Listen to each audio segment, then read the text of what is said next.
Guys, I am Saima Irfan and आज CBSE board result 12th का आ चुका है। तो मेरी मार्कशीट ये रही।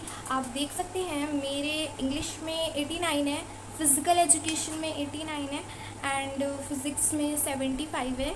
तो physics was really tough for everyone. Also bio में 94 है एंड केमिस्ट्री में 83 है। तो हाँ गाइस, बायो सबसे अच्छी थी और बाकी सब आप देख सकते हैं बहुत अच्छा है। एंड अगर इन सबको प्लस करते हैं तो फिर 430 मार्क्स आते हैं आउट ऑफ 400 एंड टोटल होता है इसका 430 आउट ऑफ 500 मीन 86%। तो मेरी 86% है। वेयर एज मेरे पास मतलब मैंने सीबीएसई से 12 दिया एंड जो 10th था 10th तक के मैंने आईसीएसई पढ़ा था, तो दैट्स वाई इंग्लिश थोड़ी सी बेहतर है। सो या 10th का भी रिज़ल्ट मेरे पास है। 10th का रिज़ल्ट आप देख सकते हैं, ये बहुत पहले का था। तो ये 10th का रिज़ल्ट है। ये रहा मेरा एडमिट कार्ड और एडमिट कार्ड ये है जो मिला था हम सबको। और ये रियल बोर्ड मार्कशीट है, रियल जो हम सबको मिलती है वो रियल मार्कशीट ये है।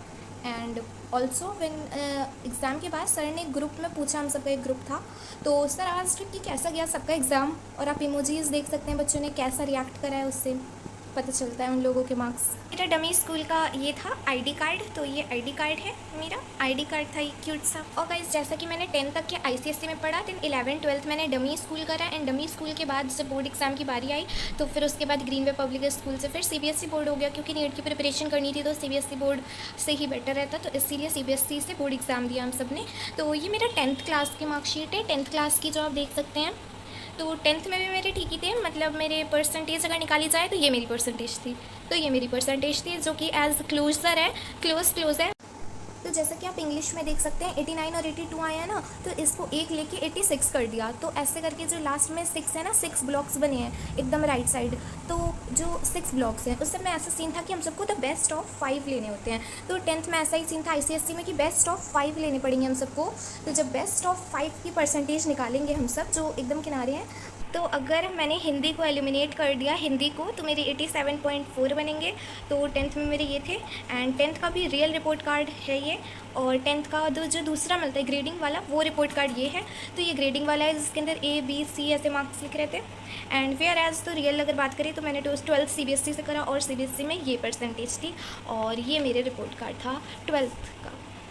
एंड सबसे अच्छी चीज़ क्या थी? सबसे अच्छी चीज़ ये थी कि 10th में मेरे मैथ्स में एंड बायो में, तो मेरे मैथ्स में एंड बायो में दोनों में 91 आ गए, है ना। तो अगर अब मुझको कोई भी सब्जेक्ट लेना है तो कोई ये नहीं कहेगा कि मेरे मैथ्स में बेकार थे इसलिए मैंने ले लिया, ये नीट की प्रिपरेशन नहीं। My family was of medical background and मुझको भी बायो लेनी थी, जो मेरा दिल से मन था, तो मैंने दिल से बायो ली है, ना कि मार्क्स की वजह से। तो आप देख सकते हैं मेरे मार्क्स में ये चीज़ पता चलती है कि भाई दोनों में 91 थे, इसलिए मैंने अपनी चॉइस से ली है। वेयर एज मैथ्स मुझको बहुत पसंद थी।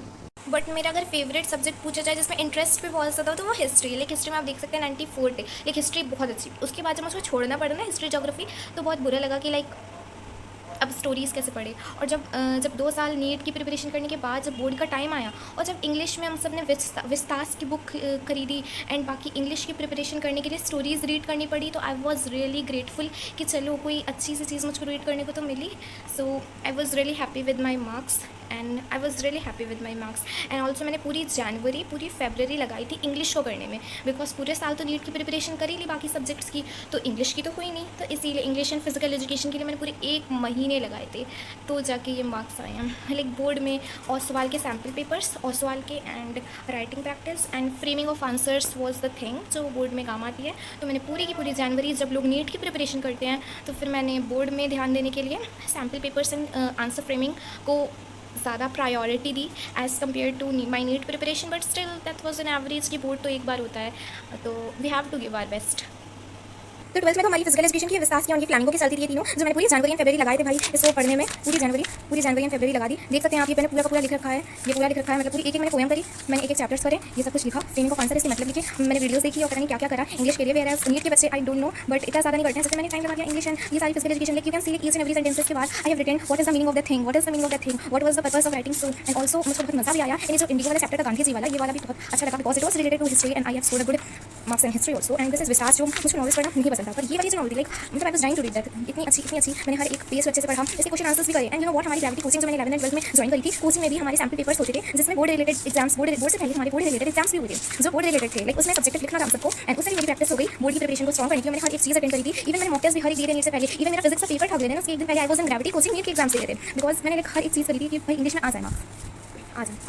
तो लाइक फिजिकल एजुकेशन की बुक में लाइक हम सबका जब वाइवा हुआ था तो उसमें सिर्फ ये याद ही कर लेते हैं, एंड इवन तो सब लोगों ने कहा कि लाइक ये वाला चैप्टर बोलते, पर मैंने स्पेसिफिक बोला, तो मुझसे वाइवा में स्पेसिफिक क्वेश्चन पूछा गया, and I have scored a good marks in viva also, तो बहुत अच्छा था, सब कुछ ठीक था। एंड इवन सब लोगों को ये वाला चैप्टर टफ लगता था, सबसे बेकार चैप्टर है फर्स्ट वाला, ठीक है, बट फिर भी हम सबने पीटी वाले सर से जो हमसे प्रैक्टिकल्स के लिए स्कूल गए थे, तो मैंने मेरे दोस्त ने मिलकर ये वाले चैप्टर को सर से समझ लिया कि कैसे निकाले जाते हैं, कैसे बाइस निकाले जाते हैं और क्या करा जाता है। एंड अब तो बहुत साल हो गए हैं, ये सारी फालतू चीज़ें भी लर्न करनी पड़ी हम सबको, जो कुछ बायो से भी रिलेटेड थी, एंड लाइक हर एक आसन भी था जो आए थे एग्जाम्स में, and everything was good enough, ठीक है, ठीक है, हाँ यार ये तो मिल गया सब कुछ निकालने के लिए, हम सबने समझा था, बोरिंग भी था, अच्छा भी था, बट बोर्ड की प्रिपरेशन बहुत अच्छी थी। मैंने हर एक पेज पे ना ऐसे कर दिया था, यू कैन सी, मैंने मतलब इतनी इंटरेस्टिंग चीज़ बना दी कि अगर हम सेकंड हैंड किसी को देंगे तो उसको मजा आ जाएगा, हर एक डायग्राम देखने के बाद उसको मजा आएगा। मैंने ऐसे बना दिया, इसमें कुछ ना कुछ लिख दिया है, तो यस मैंने लिखा भी है यहाँ पे, फर्स्ट हैंड पता नहीं किसी की, सेकंड हैंड मेरी, थर्ड हैंड अपने भाई को दी, फोर्थ हैंड पता नहीं किसके पास जाएगी, और ये लिखा था मैंने और मेरा नाम लिखा और कुछ नहीं। So this was all about everything जो मैंने सब कुछ करा, इतना ही सब कुछ।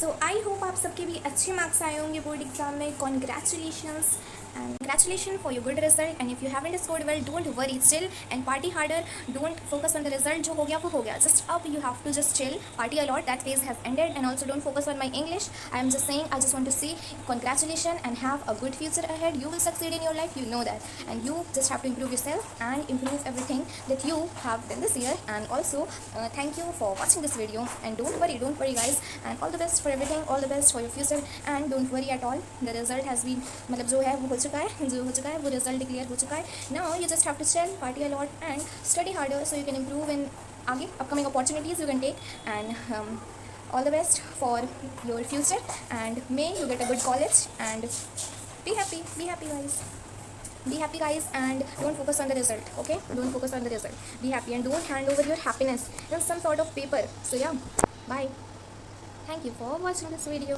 till the end. Don't be sad if you get a bad result. Be happy that you improved a little bit, and also congratulations for your result again. And if you think nobody is with you, see your mother and father, and you will get the answer of every question. So yeah, bye. कितनी मेहनत लगती है इस video को record करने में, 50 लोग आ चुके हैं मेरे कमरे में इतनी एक वीडियो रिकॉर्ड करने में, and the background noise, so like this video.